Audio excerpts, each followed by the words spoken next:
एक दिन राजा विक्रमादित्य और उनकी एक रानी के साथ थोड़ी बहस हो गई। रानी कहने लगी, मैं रूठ गई तो आपको मेरे जैसी रूपवती व गुणवान पत्नी कहाँ मिलेगी।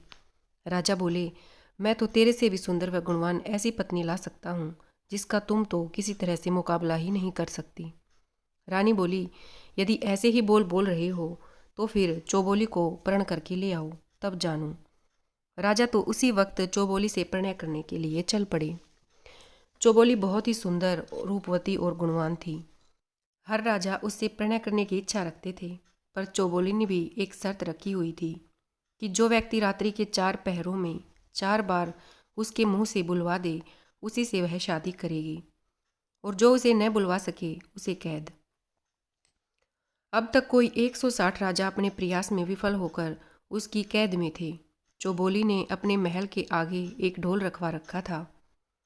जिसे भी उससे शादी करने का प्रयास करना होता था, वह आकर ढोल पर डंके की चोट मार सकता था। राजा विक्रमादित्य भी वहां पहुंचे और ढोल पर जोरदार चोट मार चौबोली को आने की सूचना दी। चौबोली ने साई ही राजा को अपने महल में बुला लिया और उसके सामने 16 श्रृंगार करके बैठ गई। राजा ने वहां आने से पहले अपने 4 वीर, जो अदृश्य हो सकते थे वह रूप बदल सकते थे, उनको साथ ले लिया था और उन्हें समझा दिया था कि उसके साथ चौबोली के महल में रूप बदलकर छुप जाएं। राजा चौबोली के सामने बैठ गए। चौबोली तो बोले ही नहीं, ऐसे चुपचाप बैठी जैसे पत्थर हो। पर राजा भी आखिर राजा विक्रमादित्य थे। वह चौबोली के पलंग से बोले, पलंग, चौबोली तो बोलेगी नहीं, सो तुम ही बोलो, कुछ तो बोलो, ताकि रात का एक पहर तो कटे। पलंग में छुपा राजा का एक वीर बोलने लगा, राजा, आप यहाँ आकर कहाँ फंस गए। खैर, मैं आपको एक कहानी सुनाता हूँ, आप हुकारा दीजिए, कम से कम एक पहर तो कट ही जाएगा। पलंग बोलने लगा। राजा हुकारा देने लगा।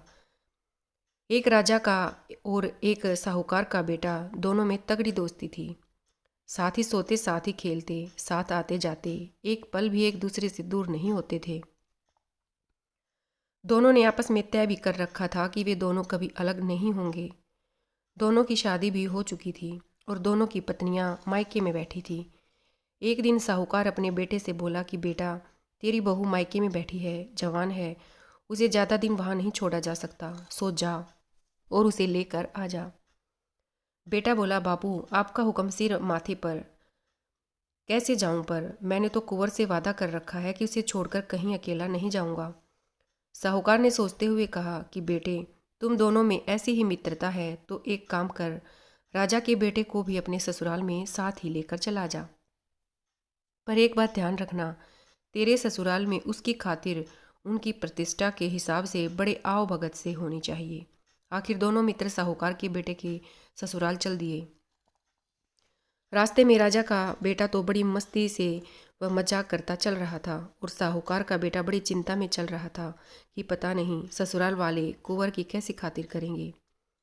यदि कोई कमी रह गई तो कुंवर क्या सोचेगा, यही सोचता वह चला जा रहा था। चलते चलते रास्ते में एक देवी का मंदिर आया, जिसके बारे में ऐसी मान्यता थी कि वहाँ देवी के आगे जो मनोरथ मांगो पूरा हो जाता है।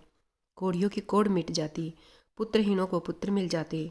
साहूकार के बेटे ने भी देवी के आगे जाकर प्रार्थना की कि हे देवी माँ, ससुराल में मेरे मित्र की खातिर व आदर सत्कार वैसा ही हो जैसी मैंने मन में सोच रखा है। यदि मेरे मन की यह मुराद पूरी हुई तो वापस आते वक्त मैं अपना मस्तक काटकर आपके चरणों में अर्पित कर दूंगा। ऐसी मनोकामना कर वह अपने मित्र के साथ आगे बढ़ गया और ससुराल में पहुंच गया। ससुराल वाले बहुत बड़े साहूकार थे। उनकी कई शहरों में कई दुकानें थी। विदेश से भी वे व्यापार करते थे। इसके लिए उनके पास अपने जहाज थे। पैसे वाले तो थे ही, साथ ही दिलदार भी थे। उन्होंने अपने दामाद के साथ आए राजा के कुंवर को देखकर ऐसे मान मनोहार व आदर सत्कार किया कि उसे देखकर राजा का कुंवर बहुत भौचक्का रह गया। ऐसा सत्कार तो उसने कभी देखा ही न था। दोनों 10 दिन वहां रहे। उसके बाद साहूकार के बेटे की वधू को लेकर वापस चले। रास्ते में राजा का बेटा तो वहां किए आदर सत्कार की प्रशंसा ही करता रहा। साहूकार के बेटे ने जो मनोरथ किया था वो पूरा हो गया। रास्ते में देवी का मंदिर आया तो साहूकार का बेटा रुका, बोला, आप चलें, मैं दर्शन करके आता हूँ। राजा का बेटा बोला, मैं भी चलूँ, दोनों साथ साथ दर्शन कर लेंगे। साहूकार का बेटा बोला, नहीं, मैंने अकेले में दर्शन करने की मन्नत मांगी है, इसलिए आप रुकिए।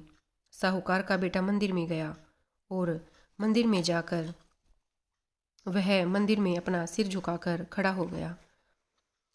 उसके बाद अपना सिर काटकर देवी के चरणों में चढ़ा दिया। राजा के कुंवर ने काफ़ी देर तक इंतजार किया, फिर भी साहूकार का बेटा नहीं आया, तो वह भी मंदिर में जा पहुंचा। आगे देखा तो क्या देखता है कि मंदिर में अपने मित्र का कटा सिर एक तरफ पड़ा था और धड़ एक तरफ। कुंवर के पैरों तले से तो धरती ही खिसक गई। ये क्या हो गया? अब मित्र की पत्नी और उसके पिता को क्या जवाब दूंगा? कुंवर सोच में पड़ गया कि इस तरह बिना मित्र के घर जाएंगे तो लोग क्या क्या सोचेंगे। आज तक हम कभी अलग नहीं रहे, आज कैसे हो गई? ये सब सोचते सोचते और विचार करते हुए कुंवर ने भी तलवार निकाली और अपना सिर काट कर डाला। काट कर अपना सिर भी उसने वहीं गिरा दिया। उधर साहूकार की वधू रास्ते में खड़ी खड़ी दोनों का इंतजार करते करते थक गई, तो वह भी मंदिर के अंदर पहुंची और वहां का दृश्य देखकर हक्की बक्की रह गई। दोनों मित्रों के सिर कटे पड़े शव थे वहां पर। मंदिर में लहू बह रहा था। वह सोचने लगी कि अब उसका क्या होगा, कैसे ससुराल में बिना पति के जाकर अपना मुंह दिखाएगी, लोग न जाने क्या क्या कहेंगे।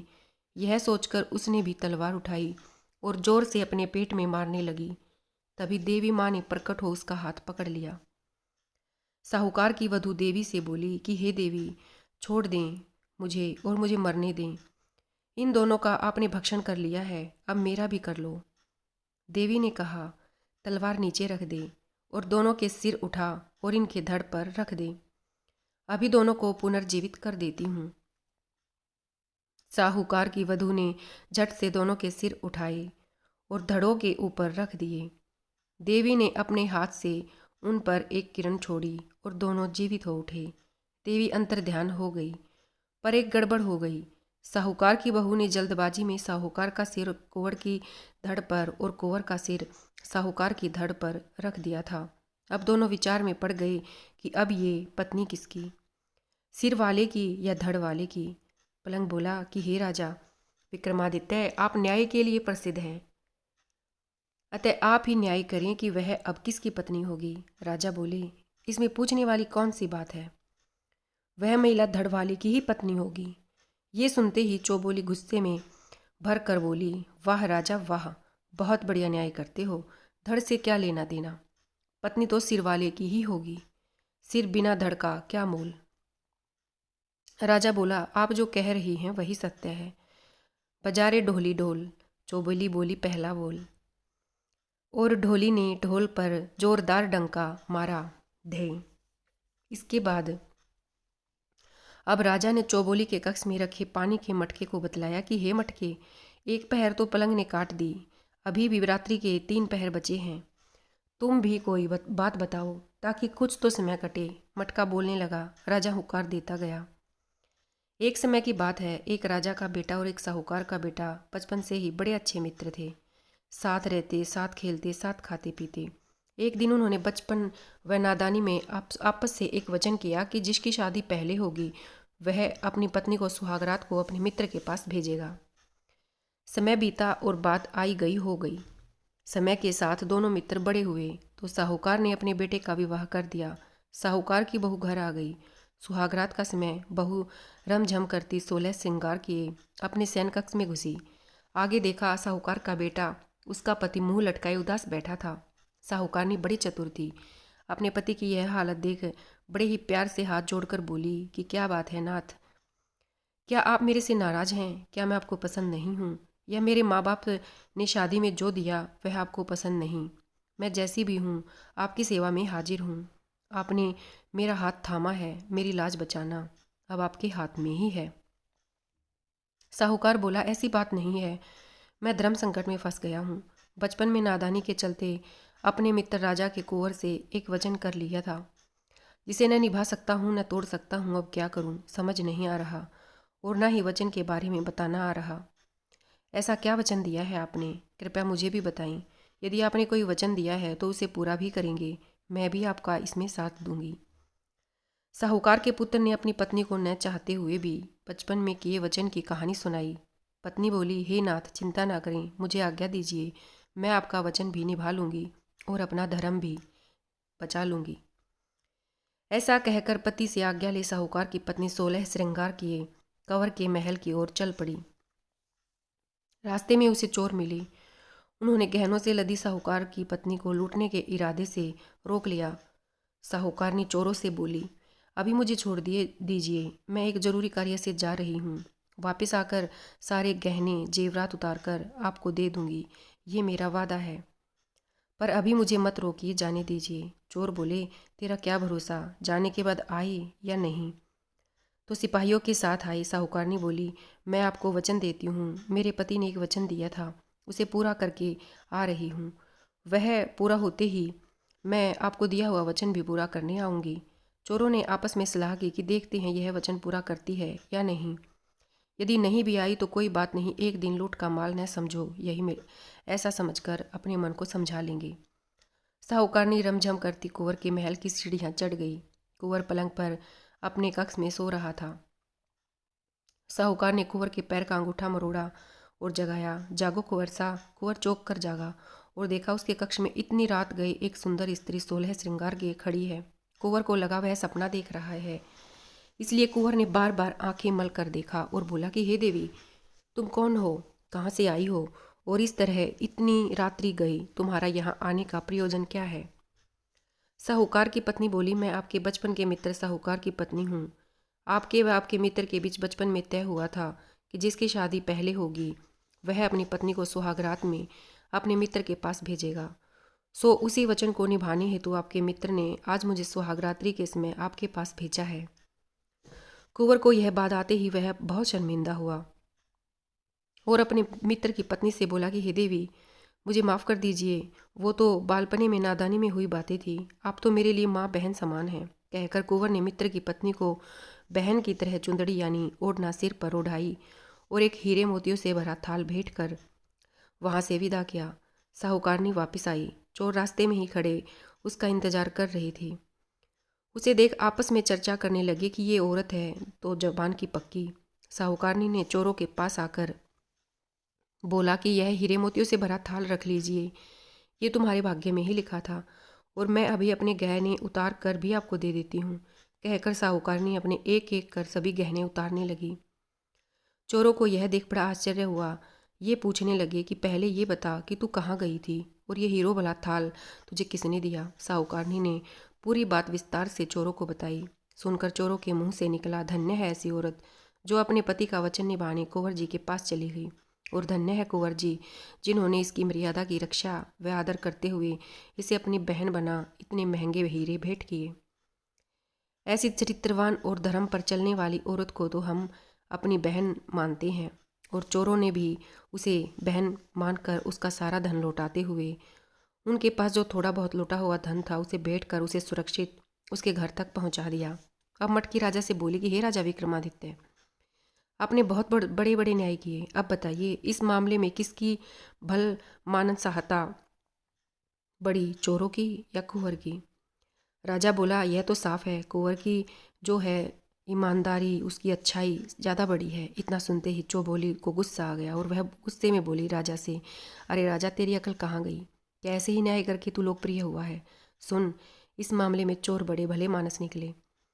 जब साहूकार ने चोरों को वचन के मुताबिक इतना धन दे रही थी, फिर भी चोरों ने उसे बहन बना पास में जो था वो भी दे दिया। इसलिए चोरों की जो है ईमानदारी, उनकी अच्छाई उस राजा से बहुत बड़ी है। राजा बोला, चौबोली ने जो न्याय किया है वह खरा है। बजारे ढोल ढोली ढोल, चौबोली बोली दूजे बोल। और ढोली ने नगारे पर जोर से दो दो दे मारी, धें धें। अब राजा चौबोली के महल की खिड़की से बोला, 2 घड़ी रात तो कट गई, अब तुम ही कोई बात कहता कि तीसरा पहर भी कट सके। खिड़की बोली कि ठीक है राजा, आपका हुक्म सिर माथे में, आपको कहानी सुना रही हूँ, आप हुकारा देते जाना। खिड़की राजा को कहानी सुनाने लगी कि एक गांव में एक ब्राह्मण व एक साहूकार के बेटे के बीच बहुत ही गहरी मित्रता थी। जब वे जवान हुए, एक दिन ससुराल अपनी पत्नियों को लेने एक साथ रवाना हुए। कई दूर रास्ता काटने के बाद आगे दोनों के ससुराल के रास्ते अलग अलग हो गए। अतः अलग अलग रास्ता पकड़ने से पहले दोनों ने सलाह मशवरा किया कि वापसी में जो भी पहले यहाँ पहुँचेगा दूसरे का इंतजार करेगा। ऐसी सलाह कर दोनों ने अपने अपने ससुराल का रास्ता पकड़ा। साहूकार के बेटे के साथ एक नाई भी था। ससुराल पहुँचने पर साहूकार के साथ नाई को देखकर एक बुजुर्ग महिला ने अन्य महिलाओं को सलाह दी कि जवाई जी के साथ आई नाई को खातिर में कहीं कोई कमी न रह जाए, वरना यह हमारी बेटी के ससुराल में जाकर हमारी बहुत उल्टी सीधी बातें करेगा और इसकी बढ़िया खातिर करेंगे तो यह वहाँ जाकर हमारी तारीफ़ों के पुल बांध देगा। इसलिए इसकी खातिर में कोई कमी ना रहे। बस फिर क्या था, घर की बहू बेटियों ने बुढ़िया की बात को पकड़ नाई की पूरी खातिरदारी शुरू कर दी। अपने जवाई को पूछे या ना पूछे, पर नाई को हर काम में पहले पूछे। खाना खिलाना हो तो पहले नाई, बिस्तर लगाना हो तो पहले नाई के लगे। साहूकार का बेटा अपने ससुराल में मायूस और नाई उसे देख अपनी मूछ मरोड़ी। यह देख मन ही मन दुखी हो साहूकार के बेटे ने वापस आने जाने की जल्दी की। ससुराल वालों ने भी उसकी पत्नी के साथ उसे विदा कर दिया। अब रास्ते में नाई साहूकार पुत्र से मजाक करते चले कि ससुराल में नाई की इज्जत ज़्यादा रही कि जवाई की। जैसे जैसे नाई ने ये बातें कही, साहूकार का बेटा मन ही मन जल भुन गया। पर नाई को इससे क्या फ़र्क पड़ने वाला था। उसने तो अपनी जो बातें थी वो जारी रखी। ऐसे ही चलते चलते काफ़ी रास्ता कट गया। आधे रास्ते में ही साहूकार के बेटे ने इसी मनुहार वाली बात पर गुस्सा अपनी पत्नी को छोड़ नाई को साथ लेकर चल दिया। उसे इस बात पर बहुत गुस्सा आया था, इसलिए उसने अपनी पत्नी को वहीं छोड़ दिया।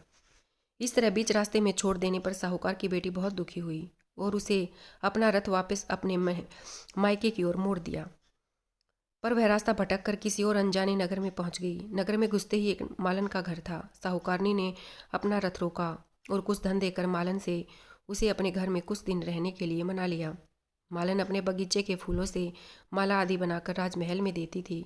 अब मालन फूल तोड़ कर लाई और साहूकारनी नित नए डिजाइन के गजरे, मालाएं आदि बनाकर उसे राजा के पास ले जाने हेतु दे दे। एक दिन राजा ने मालन से पूछा कि आजकल फूलों के ये इतने सुंदर सुंदर जो डिज़ाइन है वो कौन बना रहा है? तुझे तो ऐसे बनाने आती ही नहीं। मालन ने राजा से कहा कि हाँ राजा, ये मैं नहीं बना रही हूँ। ये तो मेरे घर में एक स्त्री आई हुई है, वह बहुत गुणवती है, वही ऐसी सुंदर सुंदर कारीगरियाँ करती है। राजा ने हुक्म दे दिया कि उसे हमारे महल में हाजिर किया जाए। अब क्या करें? साहूकारनी ने बहुत मना किया, पर राजा का हुक्म कैसे टाला जा सकता था। सो साहूकारनी को राजा के सामने हाजिर किया गया। राजा तो उस रूपमती को देखकर ऐसे आसक्त हो गया, ऐसी सुंदर नारी तो उसके महल में कोई न थी। सो राजा ने हुक्म दिया कि इसे महल में भेज दिया जाए। साहूकारनी बोली कि हे राजन, आप तो गांव के मालिक होने के नाते मेरे पिता समान हैं, मेरे ऊपर कुदृष्टि मत रखिए और छोड़ दीजिए। पर राजा कहाँ मानने वाला था, नहीं माना। अतः साहूकारनी बोली, आप मुझे सोचने हेतु 6 माह का समय तो दीजिए। राजा ने समय दे दिया। साथ ही उसके रहने के लिए गांव के नगर के बाहर रास्ते पर एक एकांत महल भी दे दिया। साहूकारनी रोज उस महल के झरोखे से आते जाते लोगों को देखती रहती। कहीं कोई ससुराल या पीहर का कोई जान पहचान वाला मिल जाए तो समाचार भेजा जा सके। उधर रास्ते में ब्राह्मण का बेटा अपने मित्र साहूकार का इंतजार कर रहा था। जब साहूकार को अकेले आते देखा तो वह सोच में पड़ गया। उसने पास आते ही साहूकार के बेटे से उसकी पत्नी के बारे में पूछा तो साहूकार के बेटे ने पूरी कहानी ब्राह्मण को बताई। ब्राह्मण ने साहूकार को खूब खरी खोटी सुनाई कि बावली पूछ, नाई की खातिर ज़्यादा हो गई तो इसमें तेरी पत्नी की क्या गलती थी? ऐसी कोई पत्नी को छोड़ कर जाता है क्या? और दोनों उसे वापस लेने चले। तलाश करते करते वे दोनों भी उसी नगर में पहुंच गए। साहूकारनी ने महल के झरोके से दोनों को देख लिया तो बुलाने के लिए आदमी को भेजा। मिलने पर ब्राह्मण के बेटे ने दोनों से में सुलह कराई। राजा को भी पता चला कि उसका ब्याहता आ गया है, तो उसने भी अपने पति के साथ जाने की इजाज़त दे दी और साहूकार पुत्र अपनी पत्नी को लेकर घर आ गया। कहानी पूरी कर खिड़की ने राजा से पूछा कि हे राजा, आपके न्याय की प्रतिष्ठा तो 7 समंदर दूर तक फैली है।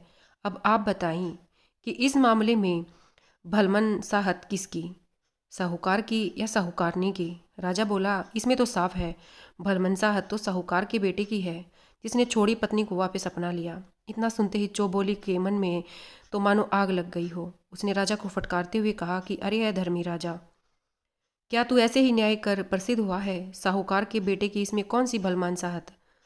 भलमनसाहत तो साहूकार पत्नी की थी, जिसे निर्दोष होने के बावजूद साहूकार छोड़ गया था, और उसे रानी बनने का मौका मिलने के बावजूद वह नहीं मानी और अपने धर्म पर अड़िग रही। धन्य है ऐसी स्त्री। राजा बोला कि हे चौबोली जी, आपने जो न्याय किया वही न्याय है। बजा रे ढोली ढोल। चौबोली बोली तीजो बोल, और ढोली ने नगारे पर जोर से धैं धैं धैं कर 3 ठोक दी। इस तरह 3 पहर कटने और 3 बार चौबोली के मुंह से बोल बुलवाने में राजा विक्रमादित्य सफल रहे, और चौबोली भी पहले से ज़्यादा सतर्क हो गई कि अब चौथी बार नहीं बोलना है। राजा ने चौबोली के हार को बतलाया कि हे हार, किसी तरह 3 पहर तो कट गए, अब चौथा पहर तुम कोई कहानी सुनवाकर पूरा करवा दे। हार कहानी सुनाने लगा।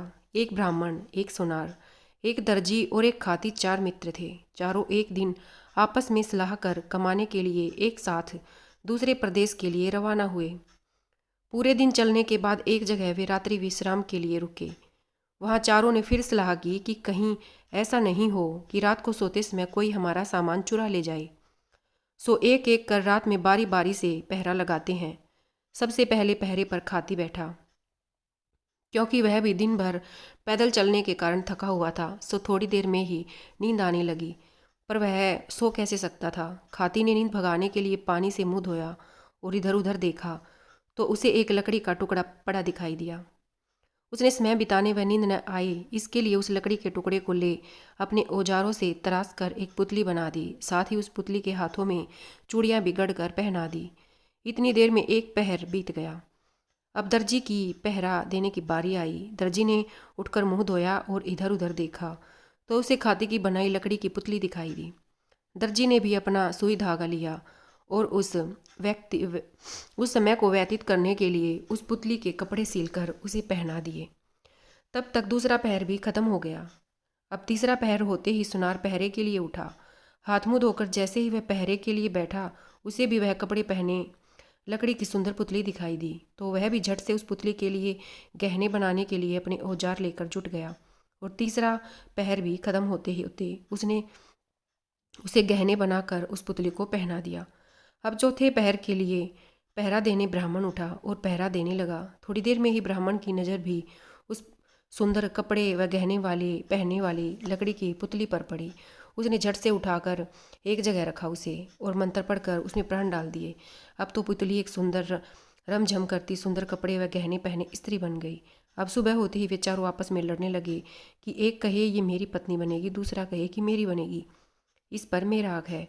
अब हार बोला कि हे राजा विक्रमादित्य, आपका न्याय तो जग प्रसिद्ध है, अतः आप ही न्याय कीजिए कि वह किसकी पत्नी हुई। राजा बोला, ये तो सीधी सी बात है। ब्राह्मण ने उस पुतली में प्राण डालकर उसे स्त्री बनाया तो वह उसी की ही तो होगी ना। इतना सुनते ही चौबोली गुस्से में कड़क कर बोली कि लानत है तेरे न्याय पर राजा। ब्राह्मण ने उस पुतली में प्राण डाले, मतलब उसे जन्म दिया, अतः वह उसका पिता हुआ। कोई भी स्त्री पत्नी तो उसकी होती ही है, तो उसके हाथों में चूड़ियाँ पहनाता है। जब कोई भी स्त्री अपने पति के हाथों से ही चूड़ियाँ पहनती है, इस तरह वो तो स्त्री खाती की पत्नी हुई, क्योंकि उसके हाथों में चूड़ियाँ उसी ने पहनाई थी। राजा बोला, शाबाश चौबोली जी, आपने बहुत बढ़िया व सही न्याय किया। बजा रे ढोली ढोल। चौबोली बोली, चौथा बोल। सुनते ही ढोली ने जोर से 4 बार ढोल पर दे मारा। इस तरह चौबोली चारों पहरों में बोलकर हार गई और राजा विक्रमादित्य जीत गई। दोनों की शादी हो गई और चौबोली ने अपने बंदीगृह में बंद पहले हारे हुए राजाओं को आज़ाद कर उनको सम्मान सहित उनका राजपाट दे उन्हें विदा किया और खुद राजा विक्रमादित्य के साथ चल पड़ी। धन्यवाद।